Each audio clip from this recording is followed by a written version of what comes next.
Namaste. My name is Dr. Amita Kaul and I work with the Center for Sight Eye Hospitals. केरेटोकोनस में पुतली कमजोर भी हो जाती है और बाहर को भी प्रोट्रूड करती है, जिसके कारण हमारी आंख में एबरेशंस बढ़ जाते हैं।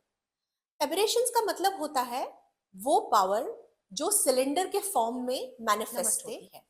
यानी यदि आप ऑलरेडी चश्मा इस्तेमाल कर रहे हैं और आपका सिलेंड्रिकल पावर एकदम से बहुत ज्यादा बढ़ता है या चश्मे का नंबर बहुत ज्यादा बदलता है, तो ये एक तरह का वार्निंग सिग्नल हो सकता है।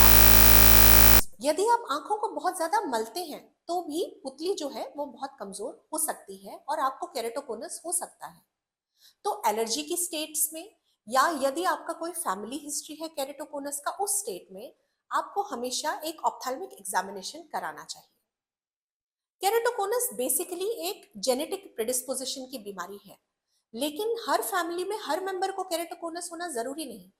इसका मतलब ये है कि कुछ ऐसी स्पेसिफिक लाइफस्टाइल कंडीशंस हो सकती हैं जिनके कारण आपका केरेटोकोनस का जीन स्विच ऑन हो जाता है और अबनॉर्मल प्रोटीन बनाने लगता है, जिसके कारण केरेटोकोनस मैनिफेस्ट होने लगता है।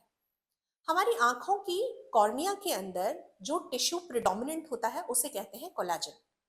पुतली या कॉर्निया कोलाजन की शीट से बनी होती है। जैसे हम A4 पेपर का रिम देखते हैं, बस उसी तरह कोलाजन की शीट्स के ऊपर शीट्स के ऊपर शीट्स से पुतली जो है वो एक खास थिकनेस एक्वायर करती है और ये सब शीट्स एक खास तरह के ग्लू से जुड़े हुए होते हैं।